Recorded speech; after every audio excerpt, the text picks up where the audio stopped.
Hello, my name is Ian Marino and I'm with my student, Jessica. and today I'll be teaching her the beginning basics to clarinet embouchure and hand position. Now, starting with embouchure, I like to think of it as 7 main steps to setting it up correctly. Starting with your face muscles, which include the ones around your lip, your chin, and the sides of your cheeks. So the way I like to get those warmed up and ready is by saying ooh or ee, because that gets it in the shape that you'll be making around the mouthpiece eventually. Now, the biggest thing for embouchure is support on the mouthpiece without choking it off. If you choke it off, then you'll squeeze the reed against the mouthpiece too hard, and that gives you an inability to make a sound because the reed can't vibrate. Now, a lot of people think when you need support, you bite, because nothing's easier to hold in your mouth than by closing your jaw, where most of your support comes from the sides of your mouth. So to avoid biting, you want to take your clarinet and push it up against your top teeth so that your hand takes on the role of your bottom jaw. What this allows you to do is freely move your bottom jaw around the mouthpiece. To get it in a proper position, you're going to think of moving your bottom jaw slightly forward so that your bottom teeth become parallel with your top teeth. What this allows for is a more even grip on the mouthpiece rather than an underbite. If I were to not do that, it would sound more like, and this would be way too hard to get air into the mouthpiece. Now, to provide a proper cushion and seal for the bottom jaw, you want to think of taking your bottom lip and rolling it over your bottom teeth to where you can barely see any pink, but it's still visible slightly. To help envision this, I like to think of as putting on chapstick before you put the clarinet in your mouth, because that gives you the proper bottom lip angle. Now, after you have your jaw forward and your bottom lip in, what I like to do is think of having my chin flat, because if your chin's too bunched up, that means you're biting. Now, a trap to avoid when you're flattening your chin is that many students like to pull it down with their neck, and what that gives you is because if you're pulling it down, you're also pulling the muscles around it down, which you can't get a proper seal with.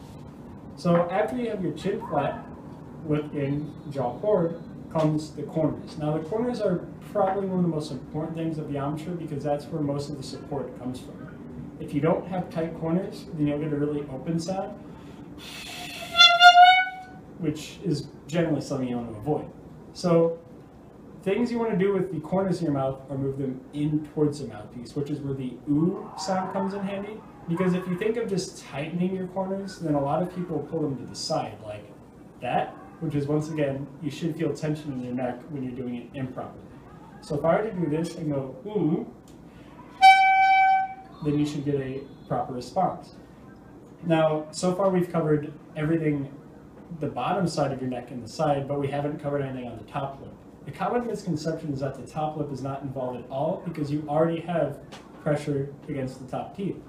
But if you don't use the top lip, then you have nothing pushing back down, and that causes the pitch to go very high. So what you want to do is you want to take your top lip and move it down into the clarinet to provide nice counter pressure against pushing it up, like so. Now if you do all these steps correctly, you should get a sound on an F sharp in the tuner. Now, doing any step incorrectly, however, could lead to an improper sound. So now let's go through these together. So you're going to take your muscles and go ooh or ee to get them nice and relaxed. Now, holding the small piece with your thumb on the bottom and 2 fingers on top, place it in your mouth and provide a nice bit of pressure against the top of your teeth. Now, you want to take your bottom jaw and move it forward slightly so that your teeth are parallel. And then take your bottom lip and roll it over your bottom teeth like you're putting on chapstick. And then your chin, you want to think of flattening it. There. And now for your corners, try saying ooh, but have a little bit more firmness on your sides of your mouth against the mouthpiece. And then your top lip should go down in the mouthpiece. Excellent. All right, so if I were to ask you to go through these steps, would you be able to recall them? Yes. So one of these steps would be to Well, first off, we need to make sure that we have 2 fingers on our thumb holding it, and then we have to curl our bottom lip. Make sure it's at a 45-degree angle, pulling into the top of my teeth. I also need to remember to have the corners of my mouth come in a little bit.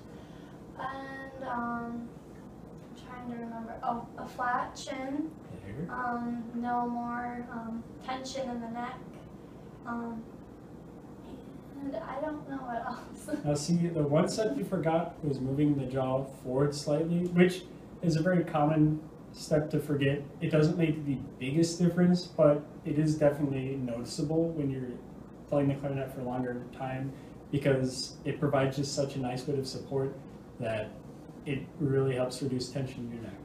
So now, let's try setting up the embouchure with the clarinet in. And then, for breathing into the clarinet, you don't want to necessarily blow like you're blowing out a candle. Like, you want to blow like a cat's hissing. So that way you get your tongue to the top of your mouth, which provides a much faster stream of air. So with the embouchure in, thinking E, we're going to exhale into the mouthpiece. All right, so could we try it, but with holding it for 4 counts? So I'll count to 4 first, and then you'll breathe into it for 4 counts. Okay. 1, 2, 3, 4. Okay, so that's okay. It's perfectly normal to get that kind of sound your first couple times playing. What I'm hearing is that you have most of it right, but there does seem a sense of looseness in the corners of your mouth. So try setting it up again, but really think about keeping the corners of your mouth going in towards the mouthpiece, so that if I were to wiggle it back and forth, like that, the mouthpiece should not move. Okay, so try it again on count 4. 1, 2, 3, 4. Okay, so you're still in around an E, which means you're kind of flat. So try thinking of your tongue as being up, as going into the mouthpiece like this. Because if you have a low tongue, you get a really spread out sound, whereas if you have a high tongue, it brings the pitch up. So a lot of it could be you're doing the embouchure correctly, but what's going on inside is incorrect. So this time really think of going E into the mouthpiece. 1, 2, 3, 4. Closer, that was a lot closer. You're up to an F that time instead of an E, which means you're getting up in a higher pitch. Can you just try to play it again? I want to see if it's blow into it. Oh, okay, so what I did that time was I moved the clarinet slightly up into your teeth. I think what you're doing is you're resting it too much on your bottom lip. So try setting it up again. Don't think of tightening anything, but just push out against your teeth slightly a little bit more. And then, there we go. When you started off, you were a lot closer to that F sharp that we're looking for. And then towards the end, after your airstream kind of lowered off, you got flatter. But definitely, you want to think of putting more pressure up, because that improved the sound a lot. Now, let's try that again, but take a nice deep breath into your chest. And then on count 4, we're going to breathe in. So then, and then breathe out. 1, 2, 3, 4. Excellent. That was the F sharp at the beginning. I know you may seem a little bit hesitant to breathe into a lot of air, but the faster air at the beginning definitely helped to bring up the pitch. All right. So one more time, we're going to try it together. 1, 2, 3, 4. Great. No, that's definitely, it's okay if it sounds like it's squeaking, but that's actually the right pitch. It does take a lot of air to get into the clarinet, but as you can see, that gives you the results you need. So now that we've gotten on to the F sharp, we can start to cover hand position. Now, with hand position on the clarinet,